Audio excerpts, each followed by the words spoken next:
Now on the Valley today, we're following some breaking news for you this morning. Police looking for a man after an overnight burglary at a Moorhead home. And we'll take a look at a new drug that's available online that was recently banned by the federal government after several overdoses. And overnight rain showers trying to work their way out of the valley this morning. We'll let you know what to expect throughout your Tuesday. Live from Fargo and serving you on TV, online, and on the go. This is the Valley Today on Fargo CW.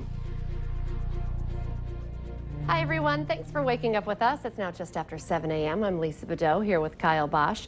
We start with breaking news for you this morning. Police are looking for a man who broke into a house in South Moorhead. Officers were called out to the 3300 block of 18th Street South around 11:45 last night on a call of a burglary in progress.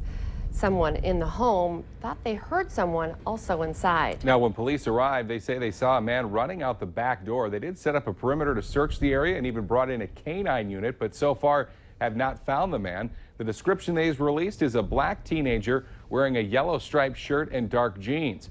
Now, officers that we spoke with at the scene say there is not a danger to the public at this time. Let's get a check of our first weather now with meteorologist Lisa Green, and a few showers for people as they wake up this morning. Yeah, you know, in Lakes Country, you're going to maybe need your umbrella, or at least run a little bit faster to the car to dodge some of those raindrops. The good news is it's not going to last all day, so you won't need that umbrella all day long. But if you're averse to a little bit of rain, you'll definitely want to be prepared for that, because there's still some rain falling in places like Detroit Lakes and in that area. But most spots, as you can see on our map here, have started to quiet down, especially in eastern North Dakota. In Minnesota, we still got the rain going on. The bulk of it has moved off to the east, but this is kind of a fast-moving little system. So as that clears out, we'll start to see some areas of sunshine mixed in with those clouds coming up for this afternoon. A closer look shows those rain showers moving again through Detroit Lakes. You've had several bouts of rain here this morning. Another one.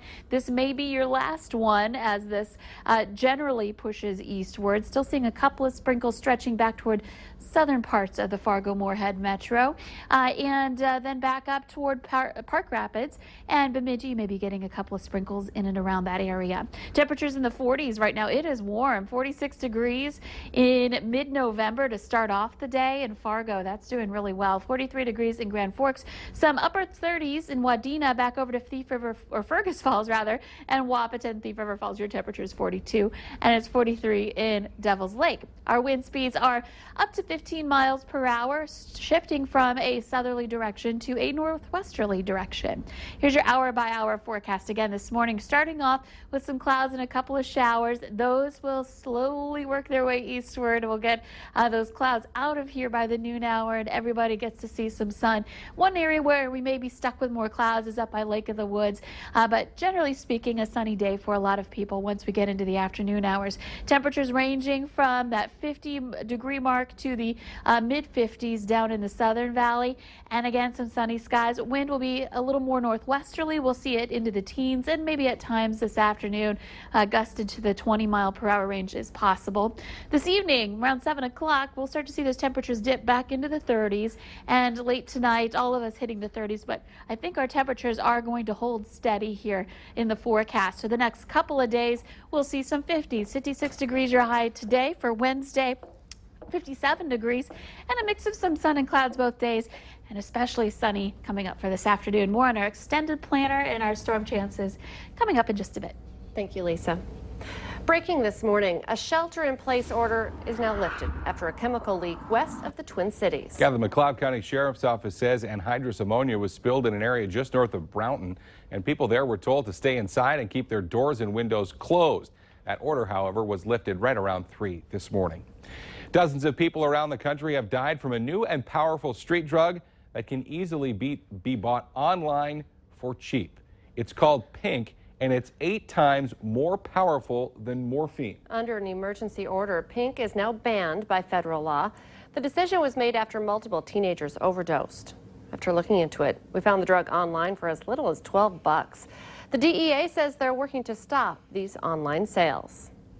Developing this morning, President-elect Donald Trump meets with Vice President-elect Mike Pence in New York today as he continues to build his administration.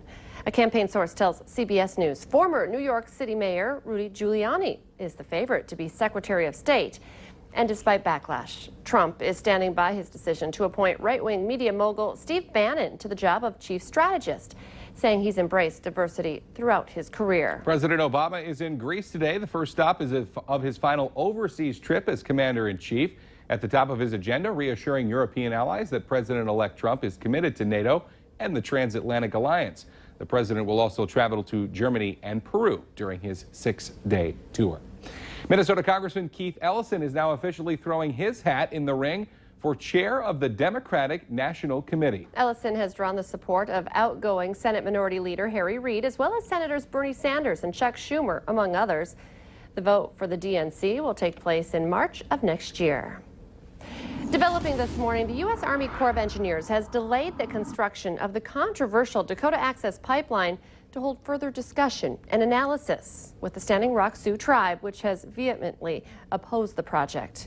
Meanwhile, protests against the Dakota Access Pipeline once again moved into North Dakota's capital city. A couple hundred protesters gathered at the Capitol yesterday, causing a lockdown there around noon before the group marched through downtown Bismarck. The peaceful demonstration lasted more than 2 hours. No arrests were made during this protest. Also developing for you today, the search for a missing Minnesota teenager is set to continue this morning. 17-year-old Jeremy Jourdain from Cass Lake was last seen walking away from a Halloween party in Bemidji 2 weeks ago. We have his picture up on your screen right now. Jourdain is described as 6'4", 165 pounds. He was last seen wearing a gray Nike sweater and blue jeans. 90 law enforcement officers searched an area on the south side of Bemidji yesterday. The search also included boat searches of Lake Bemidji and nearby Irving Lake. If you have any information, you're asked to call Bemidji Police at 218-333-9111. The Grand Forks County Sheriff's Department wants you to know that a high-risk sex offender is now living in Emerado, North Dakota. 46-year-old Juan Hernandez is now living in the 2200 block of Oak Avenue Northeast. Hernandez was convicted of rape in 2002 in Walsh County and third-degree criminal sexual conduct back in 1997. He was released from jail just a few months ago. A West Fargo man is facing a year in jail after threatening to kill his daughter because she told him she's a lesbian. Kamaran Bakir was arrested in mid-February after his teenage daughter called police saying that he had pulled a gun on her at a West Fargo gas station. Bakir's sentence includes a year in jail with credit for 78 days already served, 18 months of probation, and a restraining order. We're following new developments this morning in a case that gained national attention thanks to Netflix's documentary series, Making a Murderer. A judge has ordered Brendan Dassey, a man convicted of murder as a teen, to be released from jail. Dassey was 16 years old when he confessed to helping his uncle Stephen Avery rape, murder, and mutilate Teresa Hallbach. But in August, a judge overturned that conviction, ruling police unfairly questioned and coerced Dassey. Wisconsin prosecutors have said that they will appeal this new release order. They're also still deciding on whether or not they will try to prosecute Dassey again. Dassey's attorney believes that he will likely be home by Thanksgiving. Developing for you this morning, the first of 9 Minnesota men accused of supporting and conspiring to join ISIS have now been sentenced. All are Somali natives, and sentences for the first 3 defendants range from 1 to 10 years. Speaking with the media after the court hearing, their families condemned their actions and said they hope they can change. He wants to go to ISIL. He wants to fight. He wants to join the army. He wants to die for their cause. I mean, you know, that seems like not my kid. Sentencing for the 6 other men involved in this case is expected to wrap up by tomorrow. A theft ring in the Twin Cities is serving as a reminder to be careful where you hang your purse.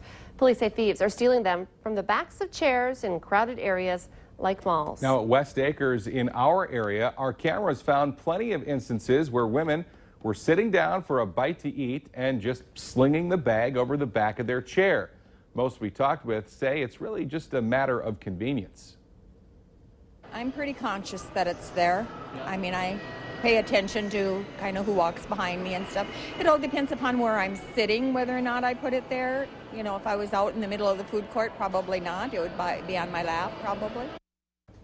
Well, it might be a little uncomfortable. Police say that it is actually much safer to put your bag or your purse on your lap or between your feet. It was tough news to take, but a mom turns her newborn's death into a gift of life.